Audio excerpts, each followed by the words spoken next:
لو فاكر ان النجاح في الفن بيجي من الموهبة وبس، تعال احكي لك عن شخص فضل على القمة اكتر من نص قرن. في وقت كان فيه نجوم كتير بيلمعوا كام سنة بس بيختفوا، لكن في فنان واحد بس اعتبره كل جيل هو فنان الجيل بتاعهم. السبعينات والثمانينات والتسعينات حتى الالفينات، ولحد النهارده لو في مشهد قديم ليه نزل على السوشيال ميديا بيحقق ملايين المشاهدات. النهارده مش بنتكلم عن ممثل، احنا بنتكلم عن ظاهرة اسمها عادل إمام. ازاي ابتدى من دور صغير جدا وبقى واحد من انجح الفنانين في الوطن العربي. عادل إمام اتولد سنة 1940 وتربى في حي السيدة عيشة في القاهرة. والده كان موظف بسيط، وعادل إمام دخل كلية الزراعة في جامعة القاهرة، لكن هناك بقى اكتشف ان مكانه مش في المعامل، مكانه الحقيقي كان على المسرح، وبدأ بأدوار صغيرة جدا لدرجة ان بعد أدواره الأولى كانت جملة أو اتنين، لكن حتى في الأدوار الصغيرة كان بيخلي الناس تفتكر. وده كان أول سر في رحلته، ان عمره ما استنى الفرصة الكبيرة، وهو بنفسه اللي كان بيكبر أي فرصة توصل. مع نهاية السبعينات بدأ اسمه يلمع، لكن الذكاء الحقيقي لما فهم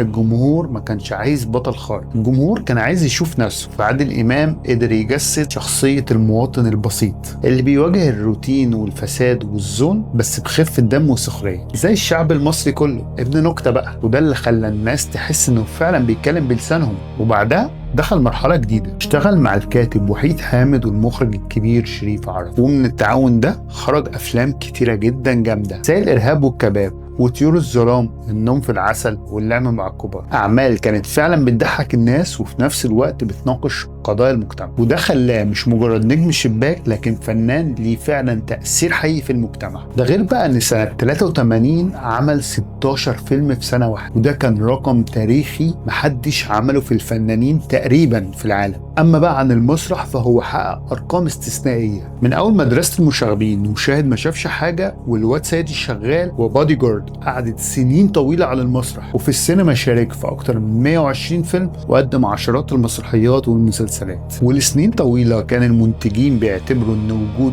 اسم عادل إمام على الافيش هي ضمان لنجاح الفيلم، لكن اللي حافظ عليه في القمة ما كانش النجاح، كان التغيير. فكان كل ما السوق يتغير هو كمان يتغير. فلما السينما اتبدلت مثلا راح للتلفزيون، ولما الدراما الرمضانية بقت هي المسيطرة كان من اوائل النجوم اللي راحوا ونجحوا فيها. وكده قدر يحافظ على مكانه رغم تغيير الاجيال والاتجاهات. وفي الوسط الفني كان معروف بانضباطه الشديد، بيجي قبل التصوير وبيحفظ مشاهده كويس وبيتعامل مع التصوير بشكل احترافي. مع ان في فنانين كتيرة مش بنفس قيمته التاريخية بس مش عارفين يوصلوا بنفس التزام، وده سبب مهم جدا انه يفضل محافظ على مستواه كل السنين دي. وبعيدا بقى عن الفن فاختاروه سفير للنوايا الحسنة لشؤون اللاجئين. غير ان عادل إمام استخدم شهرته في دعم قضايا إنسانية مختلفة، وده زود كتير من حب الناس ليه، مش كممثل بس لكن كشخصية عامة ومرموقة. ومع الوقت بقى اسمه جزء من الثقافة العربية، إفيهاته بقت تتقال أمثال، ومشاهده لحد النهاردة فعلا بتتصدر السوشيال ميديا. وفي النهاية قصة عادل إمام مش قصة موهبة وبس، هي قصة شخص فهم ان النجاح الحقيقي مش انك توصل للقمة، النجاح